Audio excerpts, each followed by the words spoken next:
పాకిస్తాన్లో వరద విలయం కొనసాగుతోంది. 24 గంటల నుంచి పాకిస్తాన్లో అతి భారీ వర్షాలు కురుస్తున్నాయి. ఎడతెరిపి లేకుండా వర్షం పడుతోంది. వర్షం ధాటికి పాకిస్తాన్ పీఓకే అతలకుతలమవుతుంది. స్వాత్, బజౌర్ ప్రాంతాల్లో తీవ్రంగా వర్ష ప్రభావం కొనసాగుతుంది. ఒక్కరోజు కురిసిన వర్షానికి 154 మంది మృతి చెందారు. దాదాపు 200 మందికి పైగా గల్లంతయ్యారు. మృతుల సంఖ్య మరింత పెరిగే ఛాన్స్ ఉంది. చాలా చోట్ల రవాణా వ్యవస్థ నిలిచిపోయింది. ఇక రెస్క్యూ బృందాలు సహాయక చర్యలు చేపట్టాయి.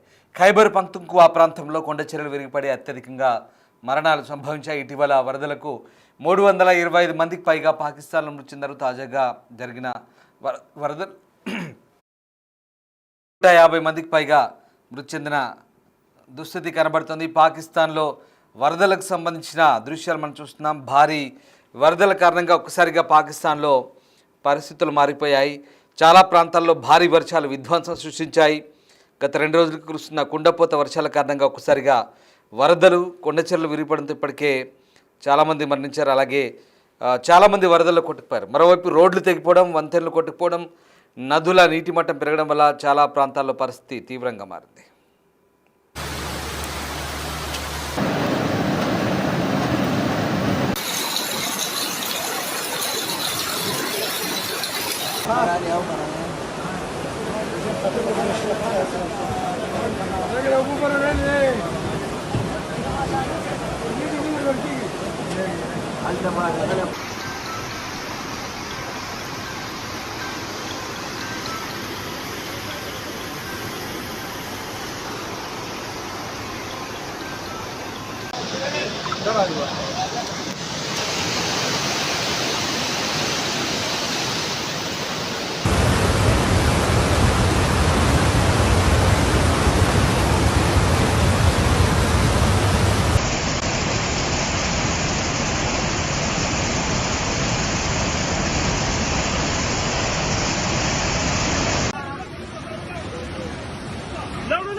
చూసారుగా వర్ష బీభత్సానికి సంబంధించిన దృశ్యాలు. పాకిస్తాన్లో భయంకరమైన వరదలు. ఆ వరదల గురించి ఎక్స్ప్లెయిన్ చేయాలంటే కూడా ఆ దృశ్యాలు చూస్తుంటే నిజంగా దిగ్భ్రాంతికర దృశ్యాలు అవి. పాకిస్తాన్లో చూసిన వరదలకు సంబంధించిన దృశ్యాలు అవి, డిస్టర్బింగ్ కంటెంట్ అది.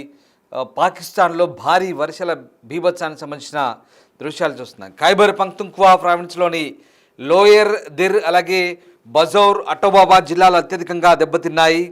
లోయర్ దిర్లోని మైదాన్ పోరీపావో ప్రాంతంలో ఓ ఇంటి పైకప్పు కూలిపోవడంతో 5గురు మరణించారు. ఇక సమీప ప్రాంతాల్లో వరదలు, కొండచెరలు విరిపడంతో ఇళ్లన్నీ దెబ్బతిన్నాయి. బజౌర్ జిల్లాలోని జబ్రారీ, సలార్జాయి ప్రాంతంలో మేఘాల విస్ఫోటం వల్ల వరదల్లో 9 మంది మరణించారు. 17 మంది పైగా గల్లంతయ్యారు. సో ఒక్కసారిగా క్లౌడ్ బరస్ట్, కుంభవృష్టి. ఇక గిల్గిట్ బాల్టిస్తాన్లో, ఇది పాక్ ఆక్యుపైడ్ కాశ్మీర్, అక్కడి గిజర్ జిల్లాలో వరదలు, కొండచెరలు విరిపడంతో 8 మంది మరణించారు, కొందరు గల్లంతయ్యారు. ఈ విపత్తులో డజన్ల కొద్దీ ఇల్లు, స్కూళ్ళు, ఆరోగ్య కేంద్రాలు ధ్వంసమయ్యాయి. కారకోరం, బాల్టిస్తాన్ రహదారులు చాలా చోట్ల మూసేశారు. దీంతో ట్రాఫిక్ పూర్తిగా నిలిచిపోయింది. ఇక నీలం లోయలో కూడా పరిస్థితి తీవ్రంగా ఉంది. ఇక్కడ రట్టి గాలి సరస్సు సమీపంలో 600 మంది పైగా పర్యాటకులు చిక్కున్నారు. చాలా వంతెనలు కొట్టుకుపోయాయి, రోడ్లు కూడా తెగిపోయిన పరిస్థితి. ఇక వీటికి తోడు ఈ నీలం నది నీటి మట్టం పెరగడంతోంది. లోతట్టు ప్రాంతాల్లో నివసిస్తున్న కుటుంబాలను సురక్షిత ప్రాంతాలకు తరలించాలని అధికారులను హెచ్చరించింది ప్రభుత్వం. ఇక పాకిస్తాన్ ముఖ్యమంత్రి అలీ అమీన్ గందాపూర్ అన్ని జిల్లాలను హై అలర్ట్లో ఉంచాలని, అలాగే సహాయక చర్యలు మొత్తం అధికారులను ఉంచాలంటూ ఆదేశించారు. మలకంద్ బజౌర్ అధికారులను సంఘటనా స్థలాన్ని వ్యక్తిగతంగా పర్యవేక్షించాలని కోరారు. సహాయక చర్యల కోసం ఆర్మీ హెలికాప్టర్ను కూడా పంపారు. అనవసర ప్రయాణాలను నివారించాలని, ముఖ్యంగా కొండ ప్రాంతాల్లో మరిన్ని జాగ్రత్తలు తీసుకోవాలంటూ ప్రభుత్వం ప్రజలకు సూచించింది.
ये मिंगौरा के ताज़ा सूरत हाल है, ये देख लें।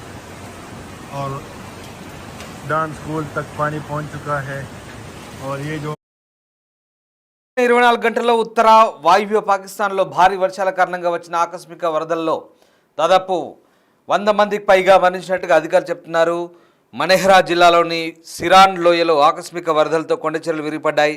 ఇక్కడ చిక్కుకున్న 1500 మంది పర్యాటకులను రక్షించామని ఖైబర్ పఖ్తూన్ఖ్వా అత్యవసర సేవా అధికారులు చెప్తున్నారు. ఇక జూన్ 26 నుంచి దేశవ్యాప్తంగా భారీ వర్షాలు కురుస్తున్నాయని అధికారులు అంటున్నారు. దాదాపు 360 మందికి పైగా మరణించారని, వీరిలో అధిక శాతం మహిళలు, చిన్నారులే అంటున్నారు. ఇక గిల్గిట్ బాల్టిస్తాన్ ప్రాంతంలోని గదర్ జిల్లాలో ఆకస్మిక వరదల కారణంగా డజన్ల సంఖ్యలో ప్రజలు మరణించారు. ఇక వాయువ్య ఖైబర్ పఖ్తూన్ఖ్వా ప్రావిన్స్లోని బజౌర్ జిల్లాలో మహిళలు, చిన్నారులు సహా దాదాపు 20 మంది పైగా మరణించారు. డజన్ల సంఖ్యలో గల్లంతయ్యారని చెప్తున్నారు. వాయువ్య పాకిస్తాన్లోని బట్గ్రామ్ జిల్లాను కూడా ఆకస్మిక వరదలు ముంచెత్తాయి. దీంతో చాలామంది చనిపోయారు. అక్కడ దాదాపు 10ల సంఖ్యలో గల్లంతయ్యారు. కాశ్మీర్ పాక్ ఆధీనంలో ఉన్న ప్రాంతంలో మరొక 10 మంది మరణించినట్టుగా విపత్తు నిర్వహణ అధికారి చెప్తున్నారు. ఇక ఈ ఘటనలపై పాక్ అధ్యక్షుడు ఆసిఫ్ అలీ జర్దారి విచారం వ్యక్తం చేశారు. వరదల ప్రభావిత ప్రాంతాల్లో రక్షణ చర్యలను వేగవంతం చేయాలంటూ అధికారులను ఆదేశించిన పరిస్థితి కనబడుతుంది. పాకిస్తాన్లో ఘోరం, అసలు ఆ వరదలు చూస్తుంటే ఘోరంగా అనిపిస్తోంది. ఆ వరదలకు సంబంధించిన దృశ్యాలు ప్రస్తుతం మనం చూస్తున్నాం. నిరంతర వర్షాల కారణంగా పంజ్కోరా నది నీటి మట్టం కూడా ప్రమాదకరంగా పెరిగింది. బజౌర్ జిల్లాలోని జబ్రారి, సలార్జాయ్ ప్రాంతాల్లో ఆకస్మిక వరదలవి. ఇక లోయర్ డీర్ మైదానంలోని సోరిపోవాలో ఇంటి పైకప్పు కూడా కూలై చాలామంది చనిపోయారు. జబ్రారి గ్రామం సంబంధించిన వరదల్లో దాదాపు 20 మంది వరకు గల్లంతైనట్టుగా చెప్తున్నారు. ఇక రెస్క్యూ బృందాలు గాయపడ్డ వారిని ప్రథమ చికిత్స అందించిన తర్వాత ఆసుపత్రులకు తరలించిన పరిస్థితి కనబడుతుంది. తీవ్రంగా గాయపడ్డ వారిని ప్రస్తుతానికి స్థానిక ఆసుపత్రిలో చేర్పించి ట్రీట్మెంట్ అందిస్తున్న పరిస్థితి కనబడుతుంది. ఇక పాకిస్తాన్లో వరదలకు సంబంధించిన దృశ్యాలు చూస్తుంటే నిజంగా ప్రకృతి విలయం ఎంత దారుణంగా ఉంటుందో అర్థమవుతుంది. చాలా దారుణమైన వరదలు గతంలో జూన్లో కూడా వచ్చాయి. వరుసగా అప్పుడే 360 మంది ఇప్పటివరకు చనిపోయారు. మళ్ళీ వర్షాలు పాకిస్తాన్లో అసలు వర్షాలు అతలాకుతలం చేస్తున్నాయి.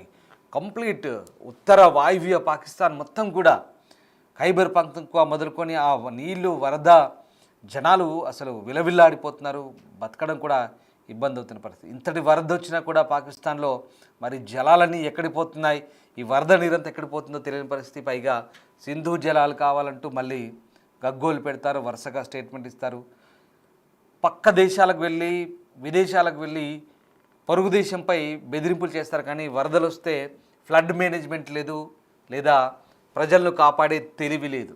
ప్రజల్ని ఎలా రక్షించాలో అంటే ప్రకృతి విపత్తులు చెప్పిరావు. నేను ఎందుకు పోలుస్తున్నాను ఈ మాటలు అంటే, ప్రకృతి విపత్తులు వచ్చినప్పుడు అత్యవసర చర్యలకు కానీ, లేదా ఇప్పుడు కొత్త ఏం కాదు, పాకిస్తాన్లో 2022లో కూడా వరదలు వచ్చినప్పుడు 1800 మంది చచ్చిపోయారు. కొత్త ఏం కాదు. ఇలాంటి ఘటనలు జరుగుతున్నప్పుడు దీన్ని ఎలా రక్షించుకోవాలి దేశాన్ని ప్రకృతి విపత్తు నుంచి? ఎందుకంటే వర్షాలు చాలా దారుణంగా ఉంటాయి పాకిస్తాన్లో, మరి వీటి నుంచి ఎలా రక్షించుకోవాలో తెలియదు. ఇది పక్కన పెట్టి సింధు జలాల కోసం పక్క దేశంపై అనుభవములు వేస్తాం, దాడులు చేస్తామంటూ పనికి మాలిన ప్రగల్భాలు పలుకుతుంటారు. అసలు ఆ దేశంలో వరదలు వస్తే మరి ఈ వరదలను ఎట్లా కంట్రోల్ చేయాలి, ప్రజలను ఎలా రక్షించాలో ఈ ప్రణాళికలు లేవు.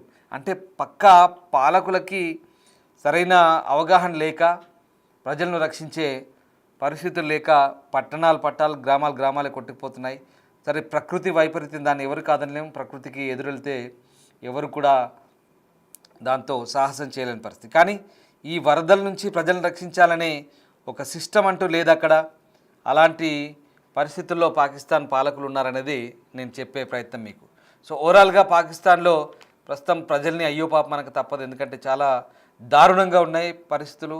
ఆ వరద చూస్తుంటేనే భయం వేస్తుంది, ఆ వరద బీభత్సం చూస్తుంటేనే చాలా భయంకరంగా ఉంది. సో పాకిస్తాన్ పాలకులు ఎప్పుడు గుణపాఠం నేర్చుకుంటారు? ఈ వరదల నుంచి ఫ్లడ్ మేనేజ్మెంట్ నేర్చుకొని ప్రజలను ఎప్పుడు అంటే ప్రతి ఏటా ఇది కామన్గా మారుతున్న నేపథ్యంలో ప్రజలను సురక్షితంగా ఉంచేందుకు ఏదైనా ప్రణాళికలు రూపొందిస్తారా, లేదా పాకిస్తాన్ పాలకులు ఎలాంటి ఆలోచన చేస్తారనేది చూడాల్సిందే. బట్ ప్రకృతి ప్రకోపానికి పాకిస్తాన్ బలవుతుందా అంటే అవునని అనిపిస్తోంది.